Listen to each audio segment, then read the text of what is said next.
Are you looking for some great ideas on how to manage remote workers? Well, in this video, I'm going to share with you two really great concepts that will help you as a manager be more effective when you're working with people virtually. My name is Phil Ciccio, and I work with managers and leaders just like you all over the country, helping them understand what the key fundamentals are of managing people when they're working remotely.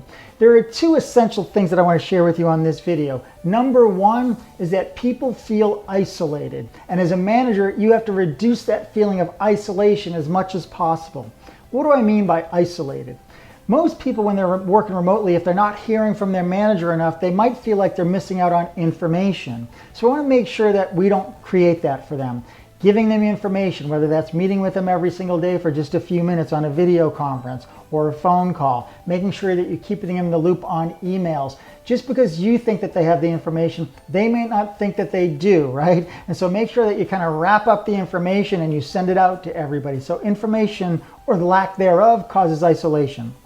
They also worry about isolation in the area of, really good work or a good task. They might be feeling like they're missing out on maybe a really good opportunity to do some cool work. And so you got to make sure that they know what all the work is that's going out there and how it's been distributed. So make sure that you share that and be transparent. So make sure that they don't feel like they're missing out on good work or some type of a task or a project that they'd enjoy doing.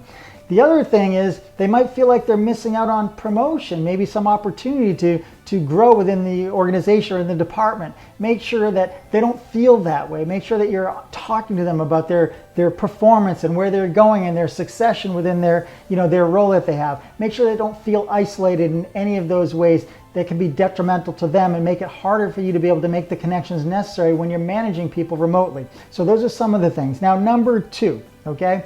This is called amplification, okay? I want you to understand that you must amplify all the things that you normally do well when you're in the office, right? How you appreciate somebody, how you value them, when you give them, encouragement. All that must be amplified 5x, 10x. Here's why. When you're in the office with your people, there's a sense that you're there, right? First of all, there's a sense that you're there even if they don't really need you. They know that they've got you in the building, and so there's a sense of security there, that you're there. They don't have that at home, so making sure that you amplify the fact that you're there for them and you've got their back is so important. So amplify the fact that, hey, I'm here for you. Just because we're remote doesn't mean I'm not here for you. Amplify that. Secondly, this body tells your people so much about how you feel about them, right? Your body expresses 55% of the communication, and so during the course of the day, you may not realize it, but you are giving them information through your body that they're not getting now that they're at home. What do I mean by this? You could be sitting in a meeting, and somebody on your team says something that you thought was really good, and you give them that look like, that was really good.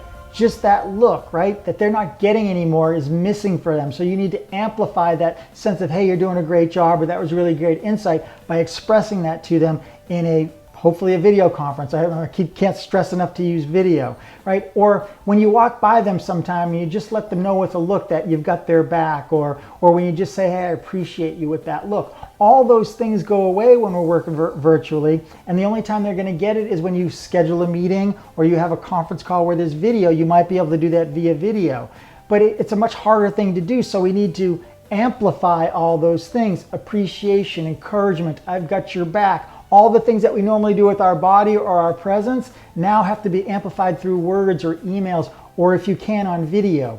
And make sure the only way that you're going to be able to amplify those gestures of saying, hey, that was really good, on a video. Let's say you're having a meeting and you have a Zoom meeting and there's a whole bunch of people on your team here, right?